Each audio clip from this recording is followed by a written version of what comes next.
One fine day he came in my office chamber and sit with me, and he has expressed his willingness to contest the Lok Sabha election. And I told him, yes, when the time comes, we'll recommend your name.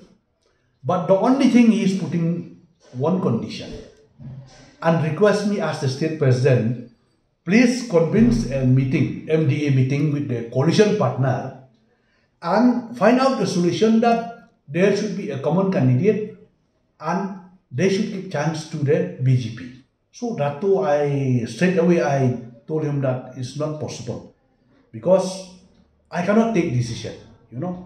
We have a central leader, we have the state core committee, and we have to go step by step.